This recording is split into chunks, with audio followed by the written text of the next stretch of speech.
E, enfim, o que acontece é que em 94, em 93, aliás, em 94 morre o Senna, em 95 o SBT... Você estava onde na morte do Senna? Você estava no... Em Imola. Você estava lá? Tava. Eu anunciei a morte dele, né? Como que foi? Porque eu estava em casa, eu lembro, era um domingo e tal. Inclusive a frase que eu usei, as pessoas lembram até hoje, uma notícia que a gente jamais gostaria de dar, morreu Ayrton Senna da Silva. É porque quando acontece um acidente, ninguém sabe direito o que aconteceu. Onde você estava? Para você chega como a notícia?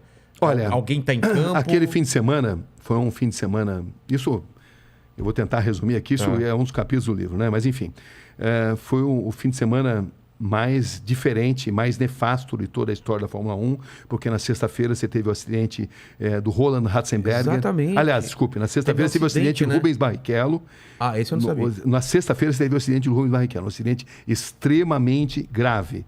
O Rubinho quase morreu, o Senna foi um dos primeiros a chegar no local do acidente, socorreu, ajudou a socorrer, foi no hospital visitar o Rubinho. No sábado morreu Roland Ratzenberger. Exatamente. Entendeu? E o próprio Senna me contou que ele não tinha morrido na pista. Que ele não tinha morrido no hospital, mas sim na pista. Que ele morreu na pista e tinha sido contado uma mentira, porque pela lei italiana, quando acontece o que eles chamam de sinistro, o evento tem que ser automaticamente suspenso. Então a corrida que vitimou Ayrton Senna não poderia ter sido realizada, porque o evento deveria ter sido suspenso. Se seguisse a lei... O Senna me contou isso. Se seguisse a lei, ele não teria morrido. O Senna me contou, olha, Sabrina, eu vou te contar, você não pode falar, eu respeitei isso.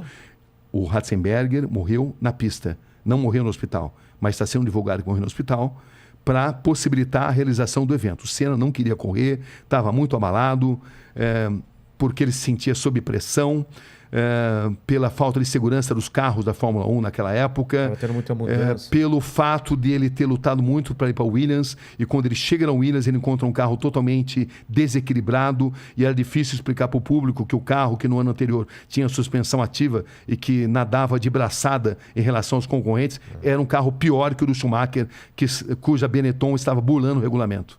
Estava burlando? Estava burlando, usava artifícios tecnológicos não permitidos pelo regulamento. E era difícil para ele poder explicar tudo isso. Então ele estava profundamente assim, abalado, foi obrigado a fazer mudanças no carro, improvisadas, porque ele não se sentia bem no cockpit, ele não estava confortável por uma reunião de fatores. E o fato é que o Senna quase desistiu de correr naquele fim de semana por todos esses elementos, né?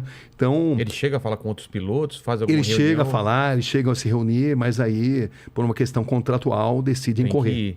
Decidem que tinham que correr. Então você tem aquela célebre imagem dele que está totalmente contrariado. E contrariado também porque ele tinha um carro inferior ao do rival. No braço ele conseguia as pole positions. Ele não tinha marcado um único ponto, era a terceira corrida da temporada. Nas duas anteriores ele não tinha feito um único ponto, que tinha sido no Brasil, em Aida, no Japão. Ele tinha sido pole position, mas tinha quebrado. Entendeu? Tinha tido um acidente e tinha parado, né? Não tinha marcado o ponto. E ele estava se sentindo sob pressão. Então ele tinha sido pole position mais uma vez, mas ele tinha ali no retrovisor Schumacher arrojado, com um carro que não respeitava o regulamento, e era difícil para ele falar sobre isso. Era muito difícil. Então, tem uma série de detalhes, eu não vou contar tudo, porque senão a gente não fala de outro assunto, né? Mas são muitos fatos, né? A célebre reunião sobre pneus que estavam fora do regulamento também, e que a Goodyear reúne o Frank Williams e o Senna. Eu conto também o que aconteceu.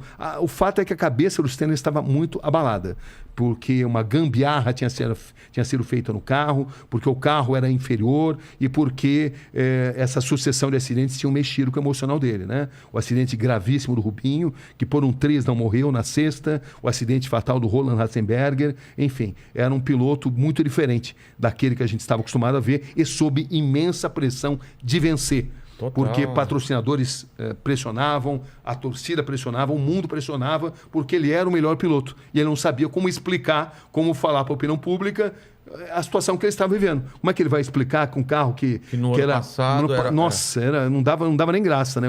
O Mansell ganhava e quase que podia parar o carro para tomar um cafezinho, né? Entendeu? Com a suspensão ativa.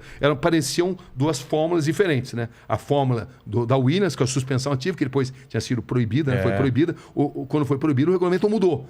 Mas aí a Benetton arrumou um jeito de burlar o regulamento. E ela estava burlando o regulamento, usando várias armas não permitidas pelo regulamento. Mas era difícil para denunciar isso daí, porque existe ali todo assim, um corporativismo dentro da Fórmula 1. Claro. E esse corporativismo fazia com que o Senna hesitasse em denunciar, mas ele, nas entrevistas que ele me dava, ele mostrava todo o seu descontentamento. Eu lembro de uma entrevista célebre que eu fiz com ele em Aida, na corrida anterior, onde ele mostrava todo o contentamento. Que o carro está ruim, desequilibrado, instável, nervoso. Ele usou essa expressão. Foi a primeira vez que ele falou isso daí, numa corrida ali, lá no Japão, que foi a corrida anterior.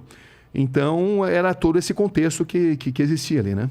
E quando acontece o acidente, parece que não tem imagens do acidente mesmo. Então, esse é um outro... Eu fui o primeiro cara a praticamente desvendar essa imagem, que a Foca dizia que não tinha essas imagens, mas aí eu consegui uma série de depoimentos de pessoas que diziam que tinham visto. Eu peguei o Bernie Ecclestone, que era o presidente da Foca, o todo-poderoso da Foca, e eu o confrontei com esses depoimentos. Olha, existe essa imagem. Falei, tá certo, é verdade. Eu vou te mandar. Ele mandou essa imagem. Só que a imagem, 1 segundo antes do choque no muro, ela desaparece. Eles deram a explicação de que o diretor de imagens havia cortado para uma outra imagem e que nem todas as câmeras tinham videotape.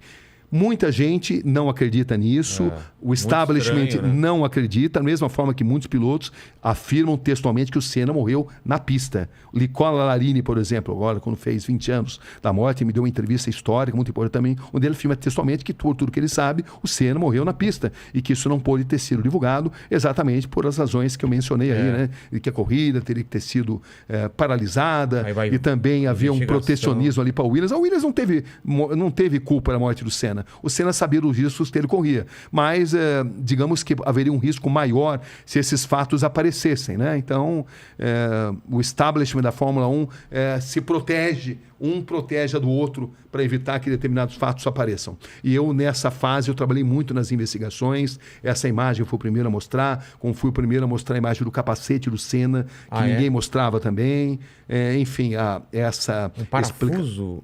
O braço da suspensão. O braço da suspensão, né? O braço da suspensão que se rompeu, exatamente porque o carro estava instável, o braço da suspensão se rompe e ele vai direto contra o muro da Tamburello, né? Uma cena muito estranha, Era uma curva de alta velocidade, onde ele bateu numa altíssima velocidade, mas o Senna não tinha um ferimento no corpo, ele só tinha no cérebro, entendeu? Porque o braço da suspensão, quando se rompe, ele se transforma numa lança, que entra e sai do capacete, num diâmetro muito pequeno, um tamanho muito reduzido, e que o Senna teve má sorte. De outra forma, ele teria saído andando dali, entendeu? Porque ele não tinha outros ferimentos no corpo. Não foi um impacto...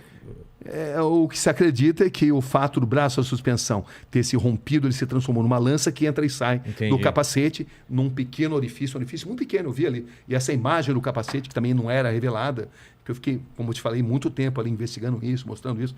Quem tiver interesse em ter mais detalhes sobre isso, está tudo nesse livro aí. Tem muita coisa que jamais poderá ser divulgada, né?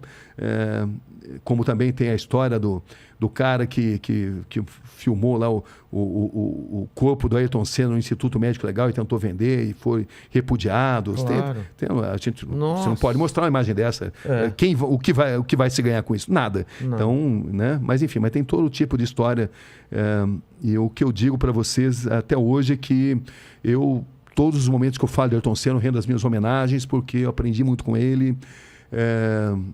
Como ser humano, como profissional, um cara comprometido totalmente com o perfeccionismo, com a determinação e, ao mesmo tempo, quando não estava tomado pelo modo perfeição, um cara muito engraçado. Ah, é? Muito engraçado. Tirador de sarro. Inclusive, no documentário que eu cheguei a fazer, um dia você pode ver até, nossa, me sacaneava direto. Nossa, o tempo todo.